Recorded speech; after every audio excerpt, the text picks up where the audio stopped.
see the last remain classification of harbor continuation. The classification based on the location. Based on the location, you can classify the harbor as the canal harbor, lake harbor, river harbor, sea or ocean harbor. If it is in canal, harbor located around the canal or sea navigation, it will become into the category of canal harbor.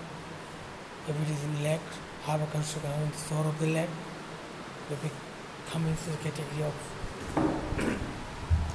lake harbor. If it will be in around shore of the river and harbor located on the coast of the sea or the ocean, may come into the category of the sea or ocean harbor. These are the last remaining classification of harbor based on the location.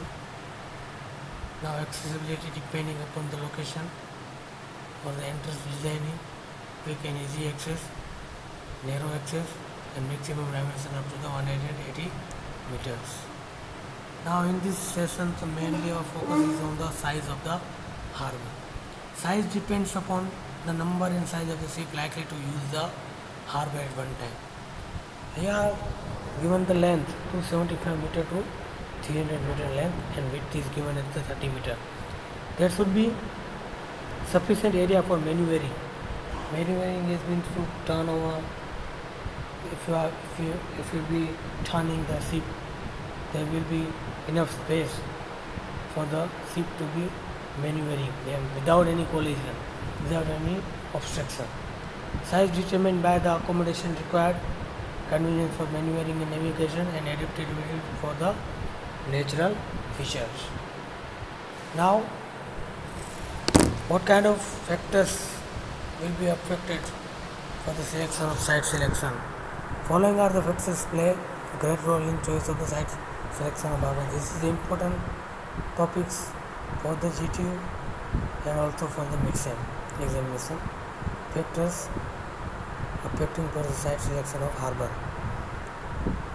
First of all, availability of cheap land and construction material, then natural protection are available out the north, transportation and communication facility, industrial development, seabed subsoil foundation, traffic potentiality of harbor, availability of electrical energy of freshwater, favorable marine condition, and then the last but the list, the defense and strategy aspects.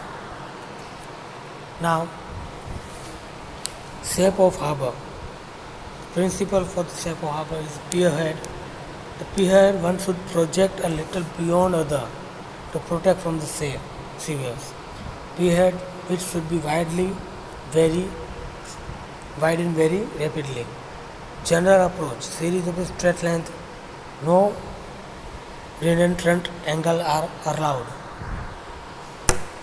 Harbor depth is determined by the D is equal to D1 plus H by 3 plus D2. What are the D1? D1 is the draft for largest ship to be accommodated. D2 is the allowance for squats of moving ship, and the H is the height of storm wave. So you have to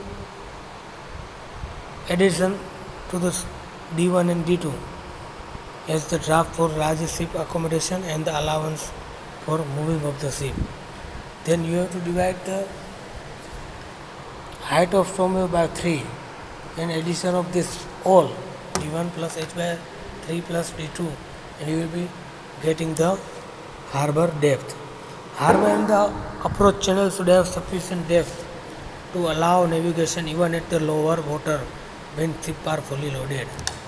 That's why harbor depth determination is important, because at the approach channel there should be a minimum sufficient depth so that the ship can navigate at the low water level and without any no obstruction. Maximum harbor depth is equal to loaded draft plus 1.2 meter when bottom is soft, or also loaded draft plus 1.8 meter when the bottom is raw. So maximum harbor depth is classified according to on the base of the your soil base. If it is soft or if it is in rock. If it is bottom is your soft, then it will be 1.2 times, and if it is in rock, it will be 1.8 times. Now on to the marine survey. In marine survey, collects sufficient information about the area before finalizing the layout of a harbour and design of its various components. In marine survey, there are two biggest surveys come into this survey: hydrographical survey and the topographical survey, which we will be conducting in our next session. We are stopping our session here.